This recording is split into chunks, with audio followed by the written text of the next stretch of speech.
Hello guys, এই দেখো আমরা রুম থেকে বেরিয়ে এখন বাজে রাত্রি 9:30। আমরা কিন্তু এখন খেতে যাচ্ছি। আজকেই লাস্ট রাত্রিবেলা, হয়তোবা টিকিটটা এখনও কনফার্ম হয়নি, কালকে আমরা ব্যাক করব। তো ঠিক আছে, চলো প্রত্যেক দিন যে হোটেলে খাচ্ছি সেই হোটেলেই খাবো। তোমরা যদি এখানে কেউ আসো, এই হোটেলটা খুব ভালো, এখানে এসে খেতে পারো। আমরা কিন্তু এই যে হোটেলটা দেখতে পাচ্ছ, এখানে লেখা আছে, ফোন নাম্বার আছে। কখনো যদি কারো দরকার হয়, মা দুর্গা বাঙালি হোটেল, বাঙালি খাবার পাওয়া যায়। দেখো এখানে অনেক ধরনের আইটেম আছে, সব ধরনের আছে, ভেজ আছে, নন ভেজ আছে। তো আমরা কিন্তু অর্ডার করে দিয়েছি। যেহেতু আমরা পেশেন্ট হিসেবে এসেছি, আমরা নর্মাল খাবারই খাচ্ছি, খুব একটা হাইফাই খাচ্ছি না। তো দেখো এখানে কী কী আইটেম আছে দিয়েছে। কাঁচা পেঁয়াজ দিয়েছে, পাঁপড় দিয়েছে, আলু ভাজা দিয়েছে, মুসুর ডাল দিয়েছে, আর একটা সবজি দিয়েছে। তো আমরা কিন্তু খাওয়া স্টার্ট করে দিলাম, যেহেতু রুমে গিয়ে আবার রেস্ট করতে হবে, বেশি লেট করলাম না। তো এখানে প্রথম দিন থেকে আমরা খাবার খাচ্ছি, খুবই ভালো লাগছিল।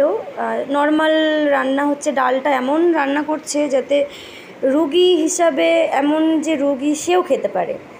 তাই কারো খাবারটা কোনো আমাদের ক্ষতি করেনি, যে খাবারে ভেজাল আছে বা অতিরিক্ত ঝাল মশলা কিছুই নেই। কেননা হয়তো বা ওনারা জানেন এখানে পেশেন্ট যারা আসে, তারা ওনাদের ওখানেও হোটেল, ওপরে থাকারও হোটেল আছে, রুম আছে।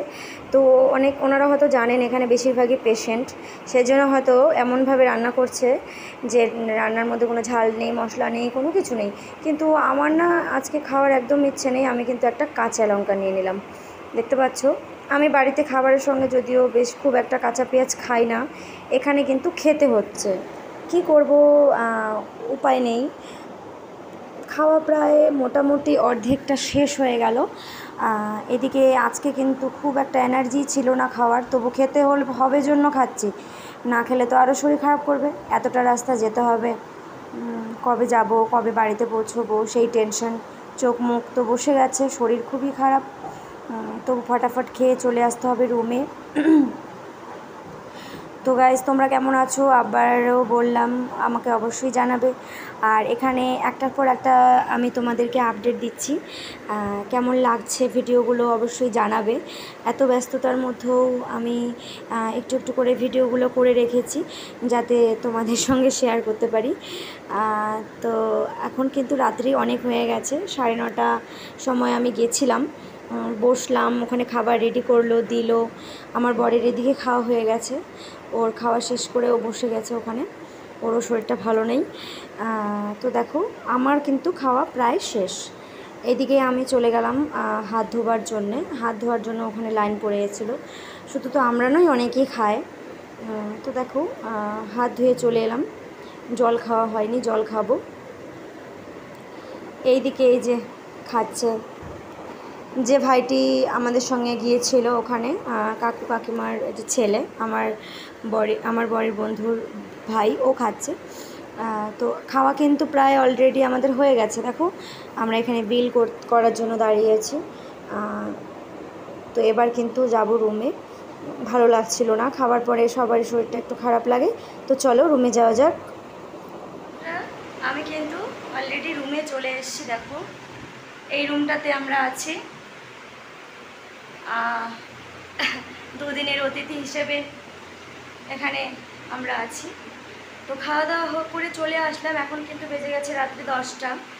তো দেখতে পাচ্ছ খুবই টায়ার্ড, শরীর তো ভালো নেই।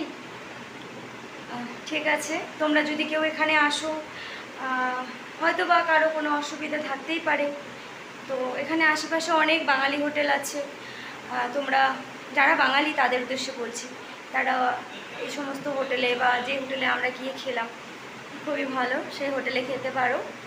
তারপর এখানে পাশে রুম আছে, এখানে রুম নিতে পারো, যে এসি হলে এসি, নন এসি হলে নন এসি।